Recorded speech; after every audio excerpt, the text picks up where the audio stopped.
Hello and welcome to a historically inaccurate episode of We Only Look Thin. I am Katherine Weigel. I have lost 145-ish pounds, and with me today is the historically accurate Donald Weigel, and I have historically lost 100-ish pounds. Yeah. And we are here to tell you about it. We together are We Only Look Thin. We Only Look Thin. Did I say that? I don't know. I don't know. I don't remember. Whatever. We did now. We've both said it now. Again, we are fueled by coffee. Yeah. Right now, we literally have 2 coffee makers in our kitchen right now, like dueling banjos of coffee. I have had both kinds today. Yeah, this is probably something that people don't care about, but I'm going to tell you anyway. Because of COVID restrictions, you can't have communal coffee pots at work. And so I bought a single-serve Keurig machine to take to my office because I miss my coffee.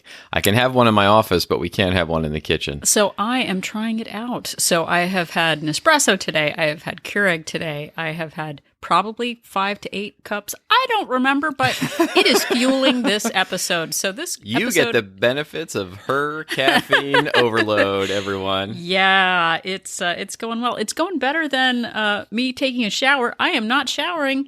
I am recording this podcast. You're putting that in a recording? I am putting that in a recording. Holy I remember when I used to shower every day before I went to work.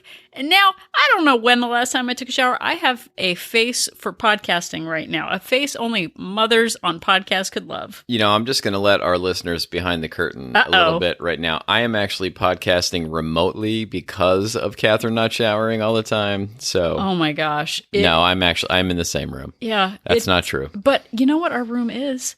It is full of Christmas wonder. It's true. And nostalgia. That's what it's full of. So the holiday season is a time for nostalgia. It is a time for tradition, and nothing says tradition like Napoleon Dynamite. Wouldn't you say, Donald? Yes, I would. You know, I just wanted to point out I'm very proud of us because I am too. We typically, our references, like the Mod Squad episode that we just did was like late 60s, early 70s. We're now referencing something that happened in this century. Oh, well, and something we've actually seen. Mod Squad, I haven't really seen the Mod Squad. I saw the Claire Danes movie version, but not the Giovanni not Ribisi. the show. Nice stuff, but we have seen Napoleon Dynamite. We are going to talk about a movie we have seen. Congratulations, It's Donald from Weigel. 2004, so it's almost contemporary Was and it irrelevant. 2004? Yeah. Wow, that's like today. Yeah, that's I know. basically if you say something for us, like ordinarily we would be more likely to reference like J.J. Walker and be like Dynamite. I was going to make a Dynamite. That was my other opener idea. It was like, welcome to a Dynamite episode. If I had done the opener, I would have said Dynamite episode. Well, good, but yeah, Donald, and it will be a Dynamite episode, listeners. But ironically, we're going to talk about Napoleon Dynamite. But we're not even going to talk about Napoleon Dynamite. We're going to talk about Uncle Rico. Yeah, that's not even going to be a thing now. That's not even going to be like, Doctor. We actually said it at the exact same time. I know. That was perfect. I know. We didn't even rehearse it, everyone. That's what you get for 2 coffee makers. So for those who might not remember or those who haven't seen Napoleon Dynamite, Uncle Rico comes by to sort of babysit his adult nephews in the episode when Grandma goes on vacation. And Uncle Rico is obsessed with his high school days. Yeah. And he was the high school quarterback. I believe he had his name in the paper and back when newspapers were a thing. And those were his glory days. And he's now a man in his 30s who is constantly trying to relive those days. He's reliving the games he played in his mind. He's out there throwing footballs around and trying to recapture that glory. He's just stuck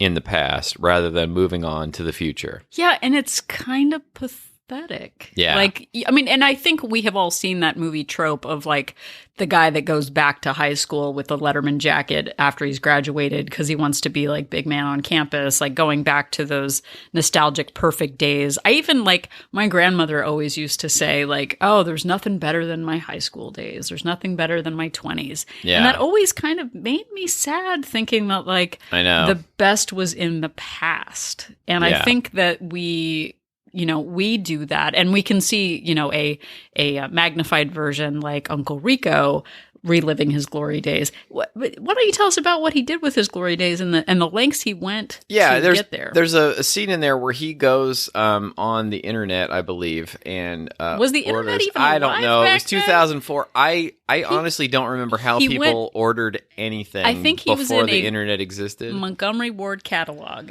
Let's just say that because Sure. I don't even remember. Yeah, Montgomery Ward catalogs were still huge in 2004. So big. Absolutely, everybody had one. And he ordered a time machine from as you do, from a catalog or from the Montgomery Ward catalog, and it shows up, and he tries it, and Kip tries it, and it really just ends up shocking them and doesn't work, literally shocking, not emotionally shocking them like with electric shock, and it is sort of, what Catherine was saying. It is sad the lengths to which he is going to go. I think, grown men know that you can't just order a time machine online and go back time, but he is willing to try it because he is so desperate to get back to his glory days. Well, and funny, like I was saying, we can go back and we can laugh at Uncle Rico, but I think there's a little bit of Uncle Rico in all of us. Oh, no. Yep. So, Donald, why don't you tell us, Uncle Rico is nostalgic. I would love to learn the etymology of the word nostalgic, wouldn't you? I'm so glad you asked. I know that everyone is as excited about etymology as I am, as you are. Why don't we first start by explaining what the word etymology means? It's the origin of words. It's where they came from. It's not. It doesn't have to do with Entenmann's. No, it doesn't. Delicious have to breakfast cakes that I used you to. should not mention Entenmann's. Holy cow, those are good.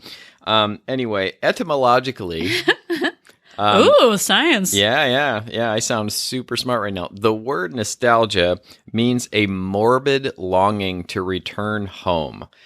It's a strong and even painful desire to go back to familiar territory. In other words, nostalgia is much more of an emotional issue than an actual time travel issue. It is an idea. It's an ideal that we've placed on a past time in our lives that probably didn't actually exist, that it is just something that we have in our memories made better than it really was. And nostalgia is this longing to get back to that time. Well, and I think, too, there's more than one kind of nostalgia.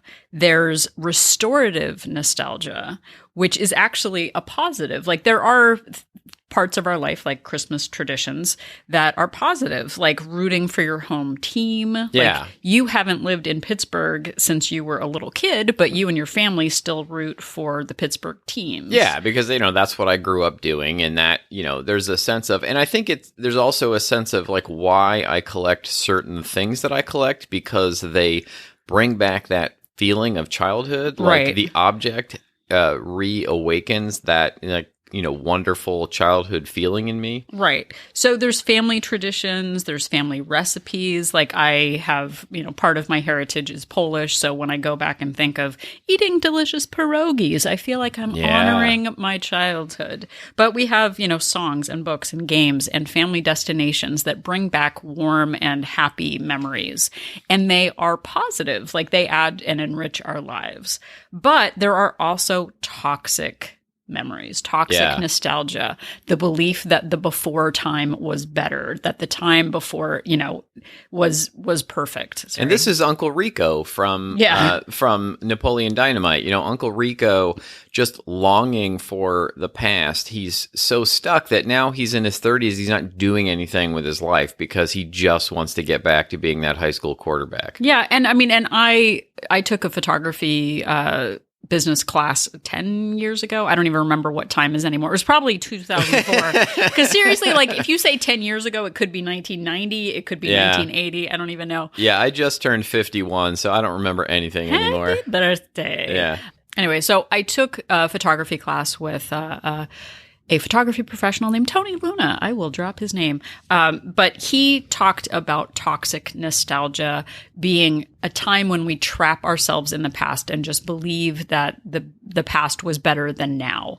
And when we call on past memories, whether they are, negative family memories, or even, I was the cheerleader, I was, prom king, prom queen, whatever. Yeah. When we hold on to that past, it keeps us from living our best life in the future. Boy, that was a heavy photography business class. It was. No, but I think like we think about all of these glory days, the times, when we thought we were at our best, all of this ties into weight loss also. Everybody. What? Oh my goodness. Sorry, we're tying things into weight loss? You're That's like, crazy. What's happening? But like our past, the past that we curate for ourselves is a memoir. It is not an accurate, neutral retelling of our history. And we even see that with our daughter too. Like, oh yeah, there are things that she remembers about our. She's 15 and she'll say like, when I was a kid. You remember when I was a kid? It's pretty great. But there are things that I remember about her memories that are totally inaccurate. But I don't want to go back and be like, well, actually, you don't remember, but this was blah, blah, blah. Like, she has curated a story about her past. And some of it is fine and it's neutral, whatever. But it makes me wonder what parts of my past I have curated into the story where I'm the hero or I'm the victim. Yeah, for sure. There was an episode of 30 Rock where Tina Fey goes back to her high school reunion and she was telling everyone how bullied she was in high school, and then it turns out she was actually the bully and she had like remembered it totally backwards. It's fantastic. But we make ourselves the hero or the victim of our stories, and so many times we get caught in that the past was perfect or the past was, faulty, and it keeps us from moving forward. I mean, you even talk about guys that you knew from high school or even now who still listen to classic rock stations. Yeah. I tend to be somebody who wants to, even at the grand old age of 51, I want to discover new contemporary music. And it's harder and harder for me to do that these days, but despite having the entire internet to search for. But I just know people who, the music they listen to in high school, that's what they listen to. They don't get new albums. They don't move on. It's just listening to that stuff. And I think that I was really sort of a victim of that for a long time. When I got into my early 40s, I thought that you just couldn't lose weight in your early 40s. Like you couldn't really do the kinds of physical transformations that you could do when you were in your 20s. And I thought, well, this is just it. I'm just sort of going to be like this for the rest of my life. And I ended up proving myself very, very wrong. And, and 100 pounds later, I now have an idea that my best days, my best health days are in front of me. Right. So if we look, and we, the studio audience, might be saying, how does any of this matter with anything in the world? Yeah. And I know I kind of blew it a little bit earlier saying that this all has to do with weight loss.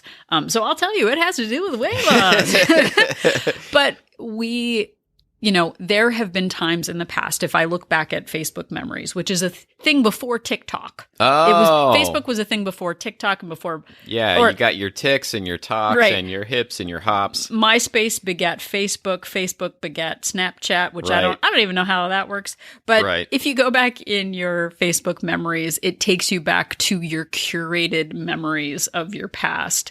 And we selectively tag ourselves in photos where we look the most flattering. Yeah. We take 50, self-portraits before we post the one that we love that, maybe even has a diffusing quality that gets rid of all of our wrinkles. Yeah. And so we see these photos of our past selves where maybe we were thinner, maybe we were in better shape, these moments where we look really happy. And if we have put on weight, we look back at that and go, man, those were the best days. Even before the interwebs, the times when I was bulimic, and looking back at photos where I'm like, oh my gosh, at age 17, I looked great. Oh, at age 21, I looked great. And we look at those moments and we don't actually look behind the photo and say, why did I look like that? Yeah. What extreme, horrible lengths were you going to in order to look that good? And I think that we also get stuck in the past with remembering that diet that worked so well. Just saying to ourselves, oh my goodness, when I was on XYZ diet, I just did so well on that. And if I could just get back to that, all of my problems would be solved. And, we don't ask ourselves, like, why didn't we stick to that diet? What was the problem with it that we're not doing it today? Right. So we idealize the past. We idealize the program. Oh, I did so great on that. Oh, when I was in college, I was in such great shape. Oh, when I lived in Minneapolis, it was, those were the best days. If I could only go back to that. And we get stuck in the big the big overriding memory of I looked great or it went great. And we don't really go back and investigate the memory to see how our lives were different. And we ask ourselves, if it worked, why did the pounds come back on? We don't ask ourselves that question. So what happened? It really only worked while we were doing it. We didn't change our lifestyle. We weren't really doing a diet that was sustainable. So you have to ask yourself, why did we stop? Was the diet super calorie restrictive? Was it just impossible to maintain? Were you not allowed entire categories of food? Like, did you cut out things that you loved that you knew someday you were going to go back to eating? Did you get overconfident, which has happened to me? Yeah. I've gotten, in the past, in my 20s, I lost a whole bunch of weight and I just got confident and felt like I could eat whatever I wanted at a certain point. And then, of course, I'll be like this forever. Yeah, raging back on. Maybe your diet relied upon willpower. The more decisions that you make, the lower your reserve of willpower gets. And I have been able to, in the past, do diets based on sheer willpower for as much as a couple of years. And I just eventually that willpower ran out. And so it's now I've built my diet upon habits and things that don't require willpower. It just requires me to keep going. And then the other thing people do is they say to themselves all the time, I know how to lose weight. I just need to do it. And you have to ask yourself, if that's really true, then why aren't you just doing it? Maybe it's not just a matter of, I know how to do it, I just need to do it. Maybe you're not focusing on a plan that actually you can do, because if you have to rely on willpower to do it or motivation, then it's probably not the best plan to stay on for the rest of your life. Well, and I think, too, we can look back at ourselves 15, 20, 30 years ago. And 30 years ago was like 1910 or something like that. Like, it just seems like so far away. Yeah, for sure. But we have to really look at the circumstances of our past selves. We, as, middle-aged adults, are not living the lives that we were when we were teenagers. Hopefully I'm middle-aged. That means I'll get to 102. Sounds good to me. Right?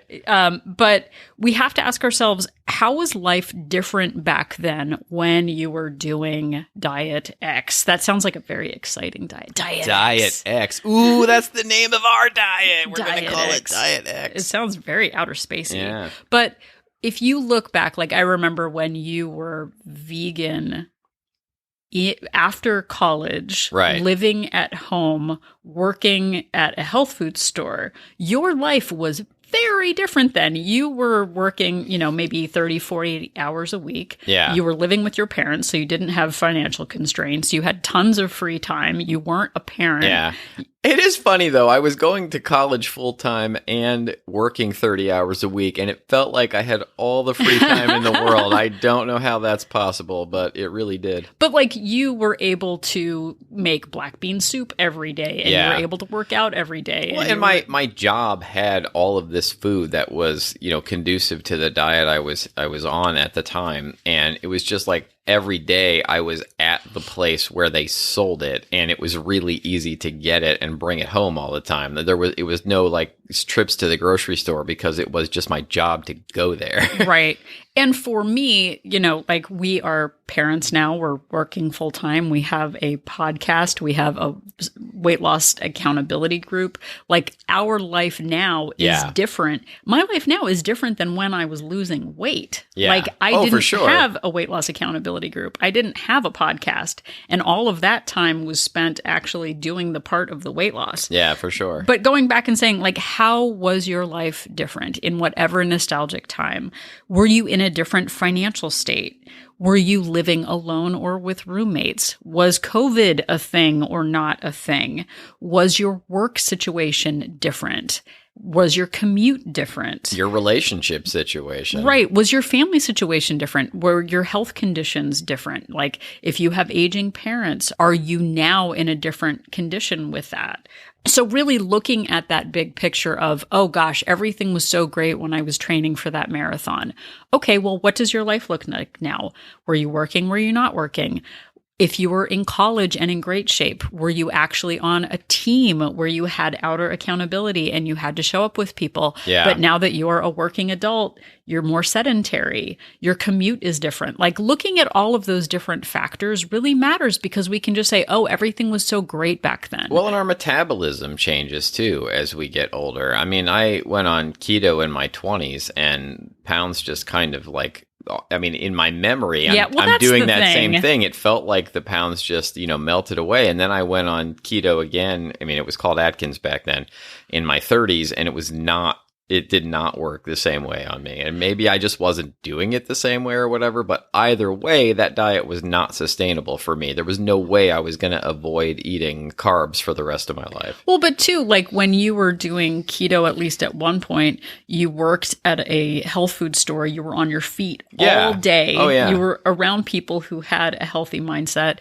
When you were in college, you were walking to classes. You were, for sure. You were really active. I was bicycling to work and things like that too back in college. Oh, yeah. Now as we uncover it, your circumstance was different. Yeah. Now you have a nagging wife who's around all the time. Oh, you're wonderful. Aw, thanks. But if we don't sort of take apart the whole anatomy of our weight loss condition, we can idealize the situation and just get stuck in this toxic pattern of going, well, it's impossible now because things are different. Well, if I was just back in college, if it would be different. If I didn't have this job, it would be different. If. And we can, if ourselves into a state of just staying trapped, like in amber, as though we were in Jurassic Park. Yeah, and I just, the thing that I run into a lot is when it comes up, I try not to be preachy in my actual normal civilian life about any of this, but when it comes up and people are talking about, how should I go about losing weight or whatever, when I point out that it's diet, mindset number one, nobody wants to hear that it's mindset. No, that's the first thing you got to boring. change. Number two is you've got to change how you're eating and what you're eating.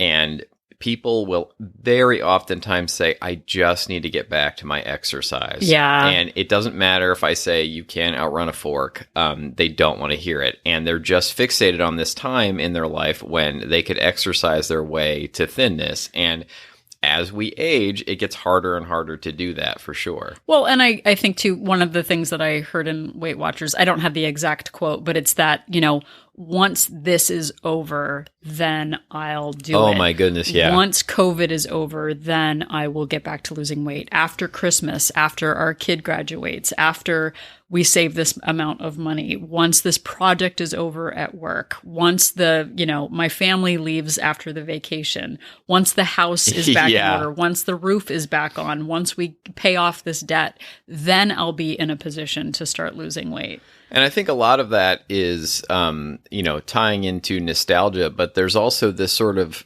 reverse future nostalgia, like dreaming of this perfect time when everything is going to align perfectly, and then I will be able to get on it and do this the right way. And here's a little spoiler alert: that's not going to happen. You have to make the best of what you're doing right now. Well, and I know for me, I definitely did that kick the can down the road. Once everything calms down, I will X. Right. And it is a fallacy, because that just there's never that perfect, red carpet unfolds and it's just like, oh, now it's super easy and everything is calm. For sure. Something always comes up to distract us from our goal.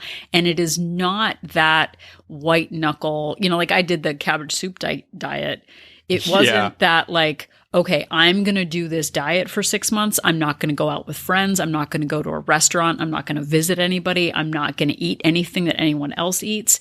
And then I'll be fixed. Like once I'm down to that goal weight, then I can open my life back up again. And we forget the lengths to which we go to white knuckle that weight loss in the past. And being open to modifying our lives. Like I said, there's 2 kinds. If you know 7 kinds of nostalgia, let us know. But there's that restorative nostalgia, that comforting, positive nostalgia, and then the toxic kind. So we want to talk about, like now that we know that we're stuck in the past or the fictional future that will never come, how do we fix that? First of all, we have to fix our mindset and start to understand that the best is still yet to come. And that involves letting go of a lot of our past notions. Right. So I don't know if you know this, Donald, but you know how like every normal kid was in Girl Scouts or Boy Scouts? Is that what the Boy Scouts are called? Boy Scouts? Yeah, Boy Scouts. I was in Boy Scouts, yeah. All right. I don't know if I was a normal kid, but I was in Boy Scouts. Normal kids. Yeah. I was in something called Bluebirds. Does anyone know what a Bluebird is? It sounds like the generic Bobo version. I'm sorry. I probably just insulted a whole bunch of Bluebirds. We're going to get angry emails from Bluebirds now. I was a Bluebird and it was amazing. I was a Bluebird.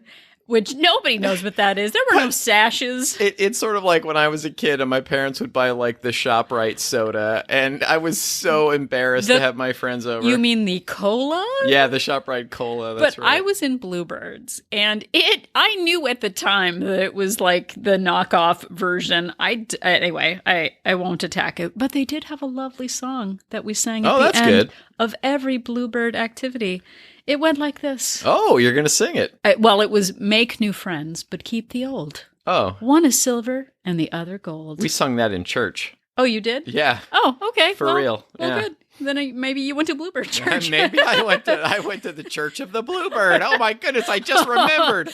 The Church of the Bluebird. The Bluebird is always watching, Donald. Yeah, in Sunday school, we sang that. Oh, okay. Yeah. But the way I'm translating this is, make new memories, but keep the old. One is silver and the other gold. We can hold on to those traditions. We can hold on to those old, the gems and the good parts of old plans and old diets. But we have to be open to the future, to the gold memories.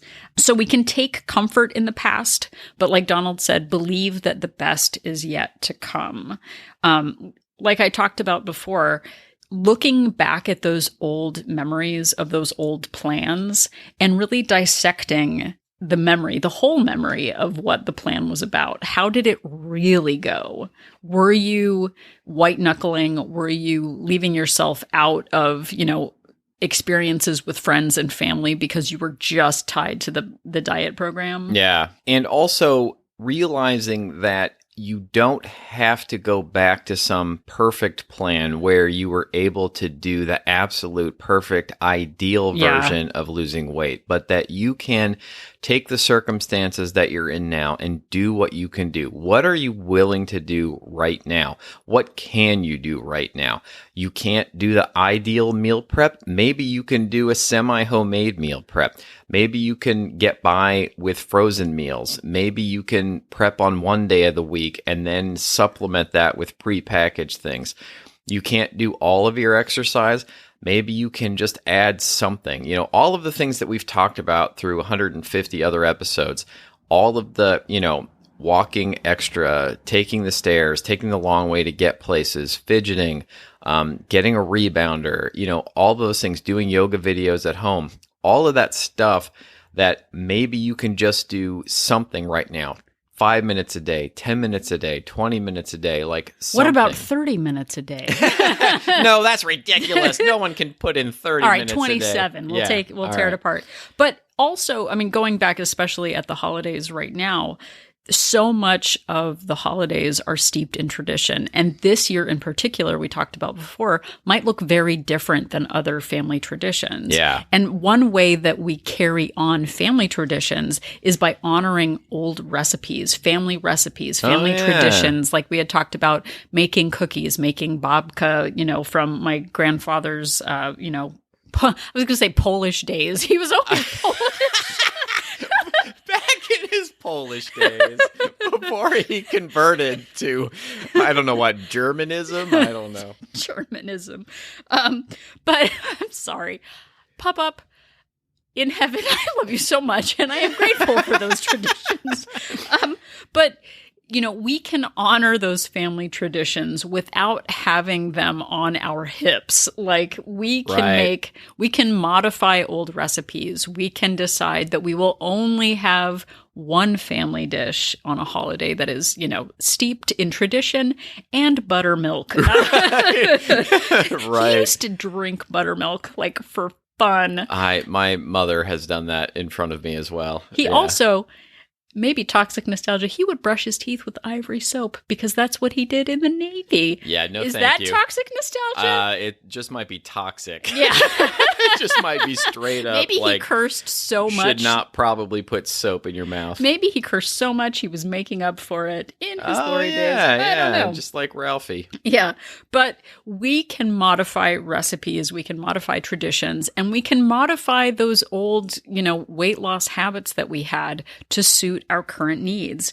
There are some habits, there are some programs that we just need to let go of. Yeah. We just need to honor them and say like, wow, it was really great being on the track team when I was in college. That is not the life that I'm living right now. And if we get trapped into believing that if we could just build an Uncle Rico time machine and go back to those glory days, we are robbing ourselves of our future potential. Yeah, realizing that slim fast, that restrictive calorie, that extreme, cabbage soup diet is not going to be the diet that gets us there. That's not the way that we're going to be able to hit our goal weights and stay there.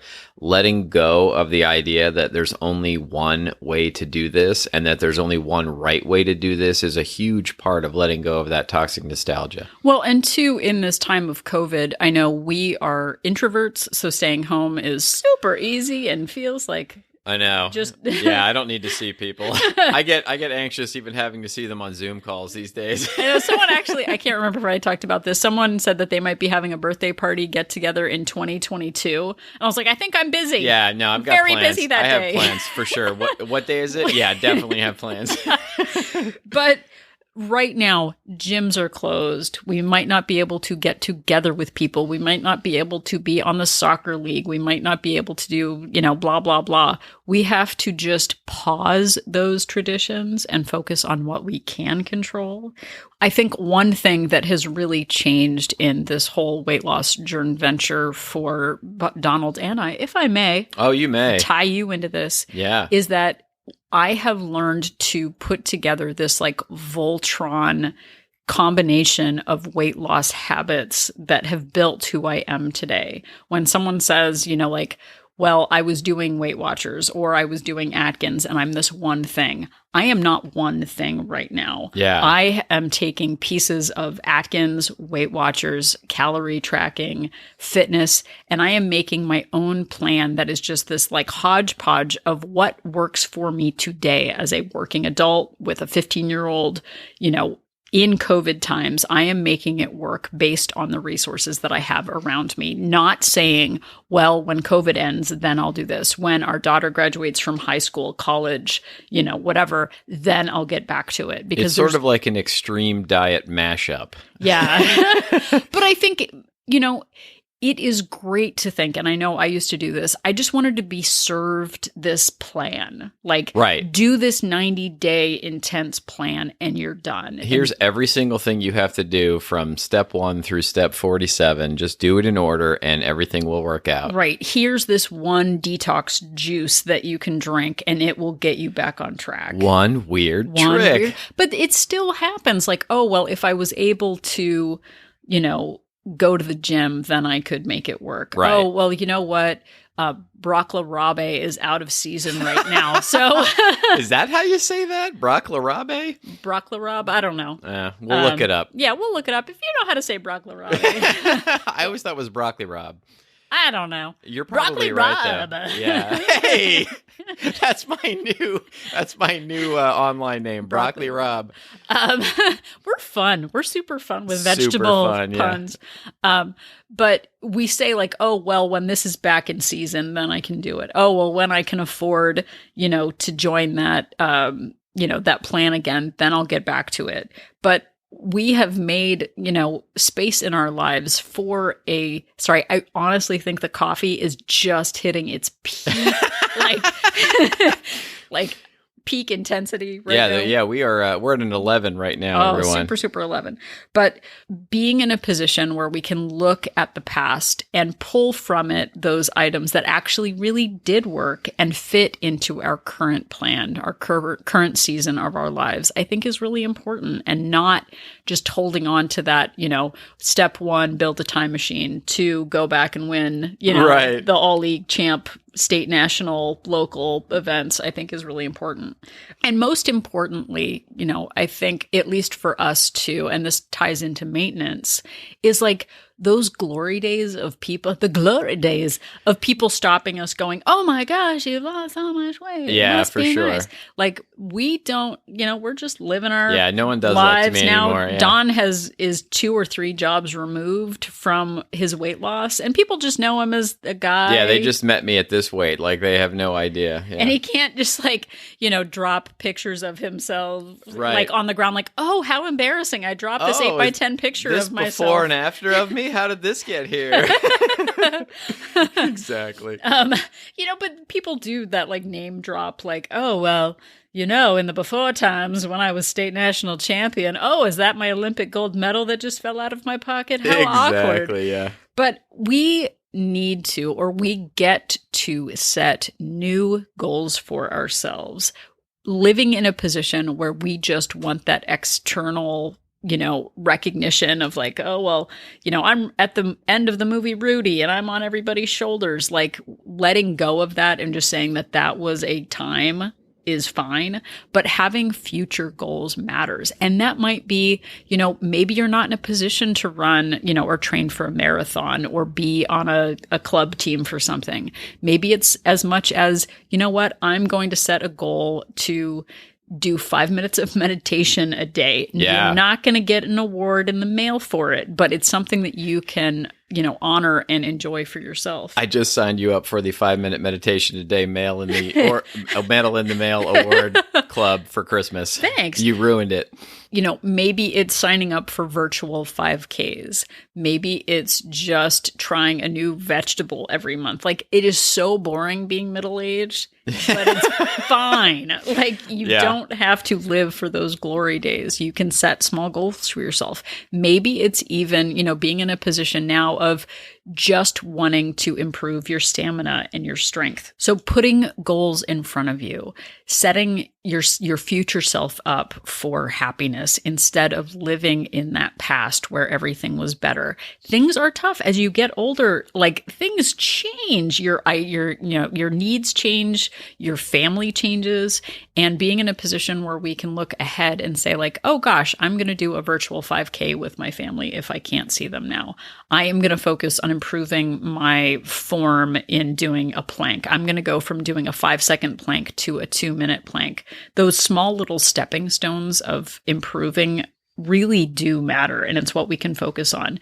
Even now, we're not losing weight, but getting to a point where we can improve our cholesterol, improve our sleep scores on our Fitbits, improve our, daily habits day by day, those little micro atomic habits. That's what we're focusing on now, not looking back. And I still do it. I look at, I'm up about 10 pounds from where I was 3 years ago. Yeah. And I look at that and I still do that oh man, those were the great glory days. Yeah. You know, and I'm like, okay, well, what is different now? Okay, well, I have a podcast and an accountability group, and our daughter is homeschooling like for the 10th month, and I have to go back and say, okay, well, what am I willing to change? Like, am I willing to go back to not having bread? Because at that time I wasn't really eating bread and I wasn't drinking at all. Do I want to go back to that and cut out alcohol 100% and bread 100%? Yeah. I'm not sure. Okay, well, what compromise could I make? Okay, well, maybe I'll just have bread and alcohol on the weekend.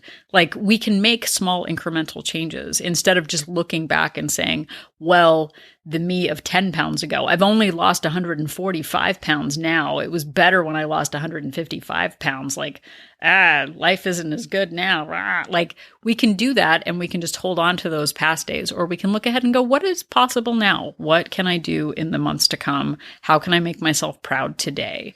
Because I can look back at those restorative nostalgic memories of going on long walks with Donald in the before times before COVID. That's right, yeah. Or I can just be like, okay, well, we're the rebounding twins now, and that's what we're going to do until the world opens back up again. And we're getting through lots of Netflix that way. So much Netflix. So what can you modify in your workout plan, in your food goals, in your habits moving forward? What do you just need to let go of? Because you've all got those people in your family or people that you know that just talk about the glory days, and you're like, dude, let it go, Uncle Rico. Like, you gotta let it go.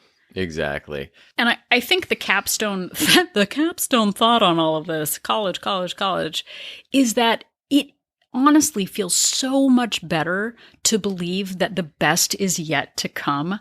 I am excited every day to find a new podcast, a new viewpoint to really look at all of this, a new way to improve myself. Like, I am eager to find out what is ahead, because when we're in a position where we think we know it all and we've done it all and the best has already happened, that is a limiting belief. Yeah. And a growth mindset means that the best is ahead of us, that we haven't met our new friend, that we haven't found our new recipe, that we haven't found our new passion.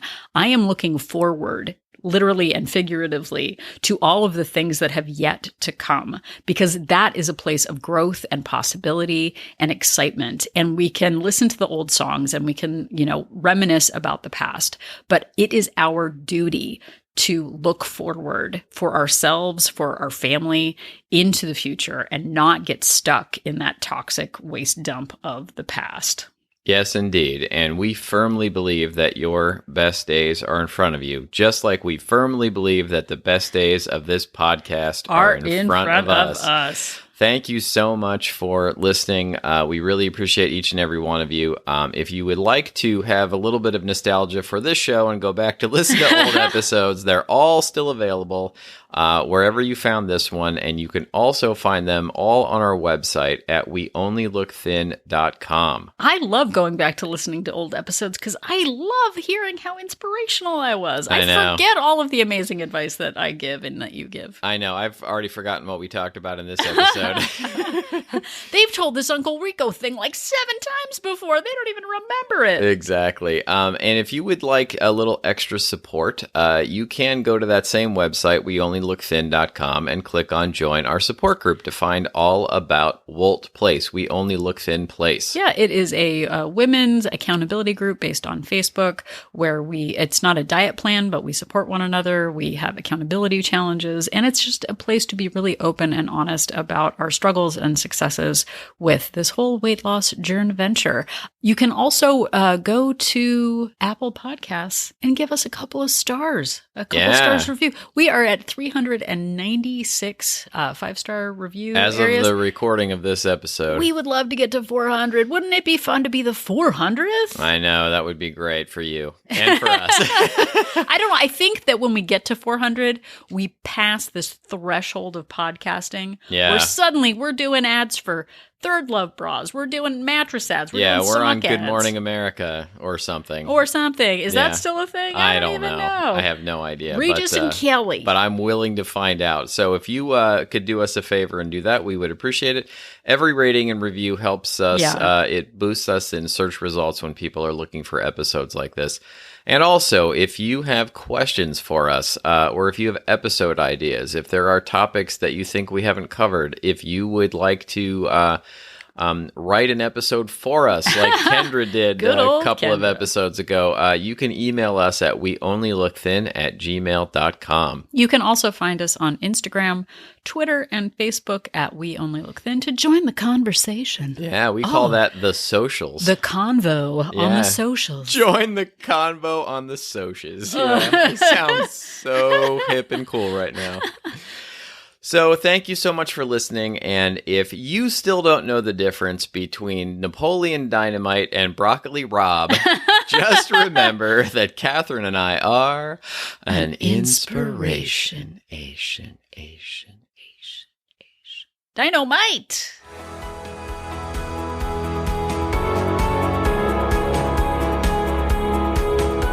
The information that you hear on this podcast is for informational purposes only. The hosts are not medical professionals. You should always consult with your doctor, nurse, or other certified health professional before beginning any diet or fitness program.